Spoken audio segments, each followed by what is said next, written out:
সূরা লাহাব অর্থাৎ তাব্বাত ইয়াদা।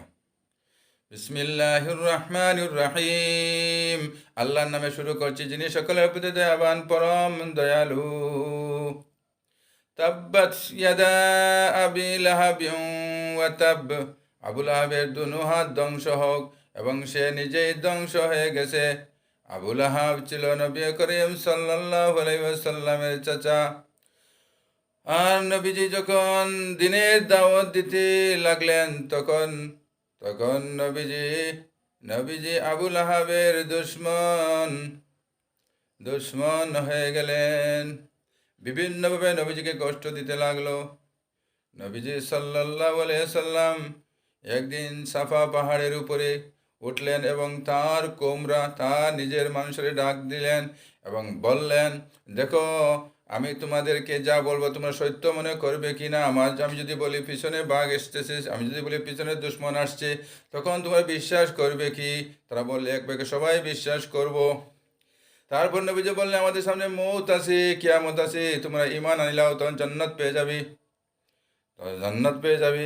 তখন নতুবা তোমাদের বিপদ।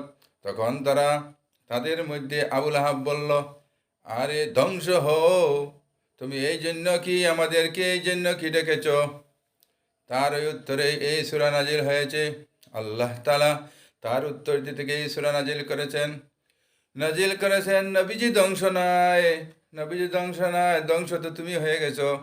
আল্লাহ তাআলা বলেছেন, তোমার কথা দেখো, তুমি ধ্বংস হয়ে গেছো, আবু লাহাবের দুনো হাত ধ্বংস হোক। তাব্বাত ইয়াদা আবি লাহাবিন ওয়া তাব। আবু লাহাবের দুনো হাত ধ্বংস হোক। আর তো সে নিজেই ধ্বংস হয়ে গেছে, অর্থাৎ নিশ্চয় সে ধ্বংস হবেই হবে। আর দুই হাত মানে সমস্ত বডি, সমস্ত শরীর ধ্বংস হওয়া। আর বদর যুদ্ধের বা 7 দিন পর তার এমন প্লেগের মতো এমন একটি রোগ জন্মেছিল, শরীরের মধ্যে একটা রোগ এসেছিল। সেই রোগ শ্বাসিতায়, মানুষের বিশ্বাসী শ্বাসিতা করলে মানুষের শরীর থেকে অন্য শরীরে যায়। আরবের মানুষ এটা তাদের বিশ্বাস ছিল। এর জন্য তার কাছে যাইতো না, দ্বারেই যাইতো না। সে এই রোগেই আক্রান্ত এবং এই রোগেই শরীর দুর্গন্ধ, মারা গেল এবং দুর্গন্ধ হয়ে গেল, পচে গেল। তারপরে তাকে একটা গর্ত করা হলো।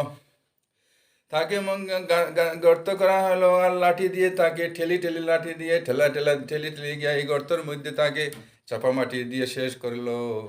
দেখেন, আবুল আহাবের এইভাবে মৃত্যু হলো। সে তার দুর্গন্ধের কারণে তার কাছে মানুষ যাইতে পারে না। আল্লাহ এমন রোগ দিয়েছিলেন, তাকে মাটির চাপা দিয়ে মানুষে মারলো। যে সর্দার, তার কাছে মানুষ গেল না। আল্লাহ আমাদের সবাইকে জাতীয় বড় বড় রোগ দিবেন না আল্লাহ। আমরা ক্ষমা চাই, মাপ চাই, আমাদেরকে বড় বড় রোগ দিবেন না আল্লাহ।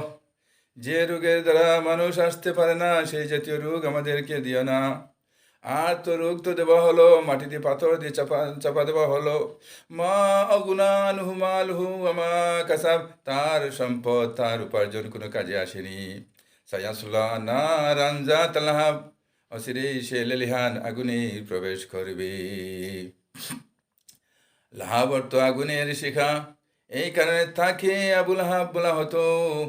তার চেহারা আগুনের মতো ছিল, লাল ছিল। তার জন্য এই সূরার নাম রাখা হয়েছে সূরা লাহাব। ওয়ামরাআতু হাম্মালাতাল হাতাব, এবং তার স্ত্রীও কাষ্ঠরত বহন অবস্থায়, লাকড়ি বোঝা বহন অবস্থায় তাকেও ঢুকানো হবে দুজকের মধ্যে। আবুল আহাবের স্ত্রীর নাম ছিল উম্মে জামিল। সেও নবীজির দুশমন ছিল। সে তার স্বামীর সঙ্গে সাথ দিত নবীজিকে কষ্ট দেওয়ার জন্য।